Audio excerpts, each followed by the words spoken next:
สบายดีพบกับข้าพเจ้าสอนรามและรถงามๆจาก SK Auto อีกเช่นเคยเมื่อนี้พวกเรามีรถกระบะสภาพนางฟ้ามานำเสนอ นี่คือ Ford Ranger XLT ปี 2022แท้ๆและที่พิเศษสุดๆแมนยศคันนี้ได้จดทะเบียนและเริ่มนำใช้ตัวจริงเป็นปี 2023เท่ากับว่าใช้งานมาบ่ดนเลยสภาพจริงบ่ต่างจากรถใหม่มาเบิ่งพบคันกันก่อนสีขาวเดิมจากห้องงานงามใสเงางาม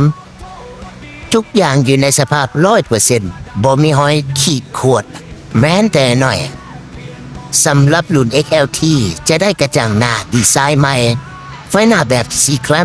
ำที่เป็นเอกลักษณ์เบิ่งแล้วหล่อและทันสมัยหลาย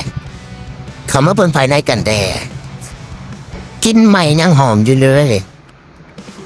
เบาะผ้าสภาพสมบูรณ์บ่มีหยุกหน้าจอสัมผัสขนาดใหญ่พวงมาลัยมันติฟังก์ชันครบสุดและที่สำคัญคันนี้เป็นเกียร์ออโต้ขับขี่สบายและยังพร้อม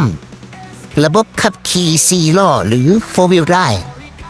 ที่พร้อมพาทานลุยไปได้ทุกเส้นทางบ่ว่าจะในเมืองหรือทางธุรกันดารสรุปอีกทีหนึ่ง Ford Ranger XLT รถปี 2022นำใช้ปี 2023เกียร์ออโต้ 4-wheel drive สภาพคือรถใหม่คันนี้ SK Auto ขอนำเสนอในราคาพิเศษเพียง $38,800 เท่านั้นย้ำอีกครั้ง $38,800 กับรถสภาพดีเลิศแบบนี้หาอยู่ใส่บ่ได้อีกแล้ว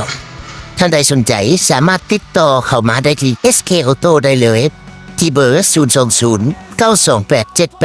020-928-7899 หรือจะเข้ามาเบิ่งรถตัวจริงได้และทดลองขับได้ที่ดงนสุขนครหลวงเวียงจันทน์สำหรับรถงามๆแบบนี้มาไวไปไวแน่นอนอย่าซาเด้อขอบใจ